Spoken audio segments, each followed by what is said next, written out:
Palimusan mo na ito. Ayan, may-ari. Palimusan na. May libreta pa oh, aklat ng panggagamot. Ayan.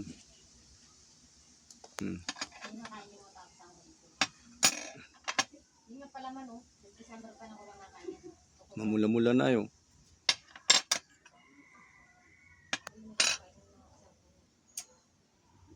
ninyo. Birhen. Ito yung original na piso sagrado. Sobrang nipis na. Kabuhayan. Ito namang ninyo na ano. Ito pita, ito mga original ito, mga galing Italia.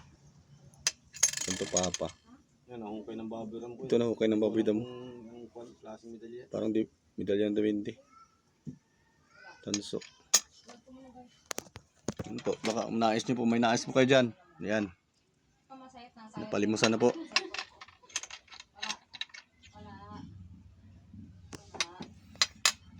Ito. Ito maganda dito sa proteksyon eh. Ito naman yung kanyang ano, nagbabasbas San Benito. Ito yung meron ako nito na nakaraan eh, nagbabasbas San Benito na ano na sa kanyang unang disipulo. Ayan. Tapos ito San Benito, apak ni ahas dito. Proteksyon ito sa ano, sa kulam barang, mga sumpa. Ayan. Maganda itong ano, sa mga may sakit, yung lagi nababati. Ayan. Palipad hangin. Ayan. Itong isa sa pinakamalakas na gamit, San Benito. San Benito talaga. Lason, yan. Sa lason. Sabog ang lason dyan kay San Benito. Yan. CSPB. Christum Sanctum Pactum Benedictum. Yan. Ito naman Santo Niño. Ito yan. Sahod biyaya. Ito maganda sa kabuhayan. Saka kulang tanso ito. Pang paamo. Pang halina. Pampaswerte. Yan. Mga ganyang mga medalyon. Ito naman ano to, yan piso sagrado. Pero ano siya, original ito na piso sagrado. Wala talaga siyang tangkay o binutasan na lang siya dito. Tsaka tingnan niyo sobrang ano na, nipis na. Yan. Diyan yung malalaman yung antigo. Ito yung maganda ito sa kabuhayan. Ganito. Piso sagrado yung susi ang likod araw. Tsaka maganda din ito sa paglalakbay. Paglalakbay. Yan. Maganda sa ano to, mga pagbibiyayan, iwas disgrasya, iwas aksidente, mga ganyan. Ito naman yung kanyang ninyo na cute, maliit lang yan.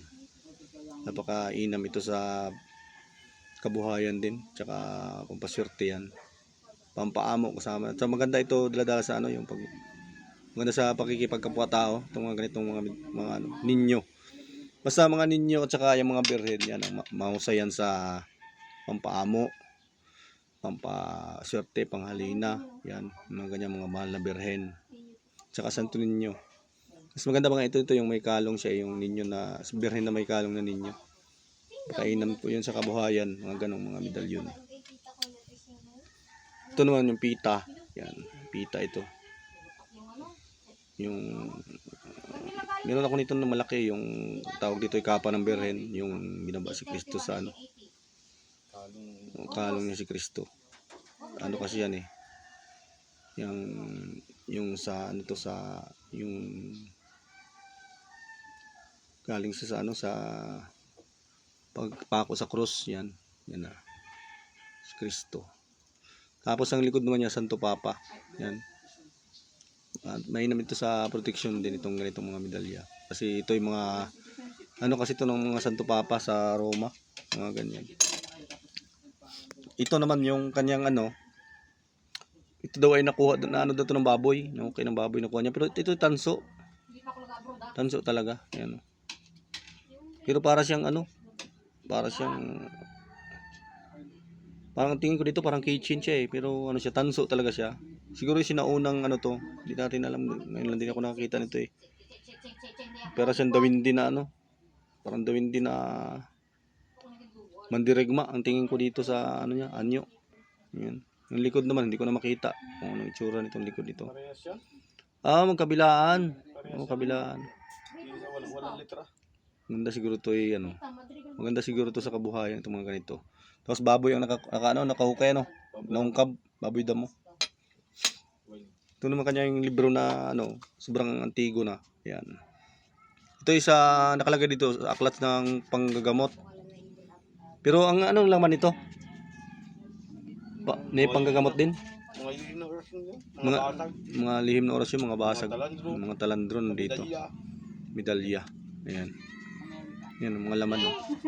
Makapal din siya. Tsaka ang ganda sa kanya, antigo na. Talagang ano. Pag may nais po kayo dyan, PM na lang po kayo kasi ano po.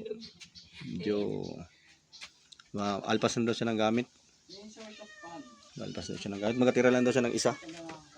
Ngayon po. Pili na lang po kayo dyan. PM na lang po kayo sa akin pag ano, pag may mga nais po kayo dyan.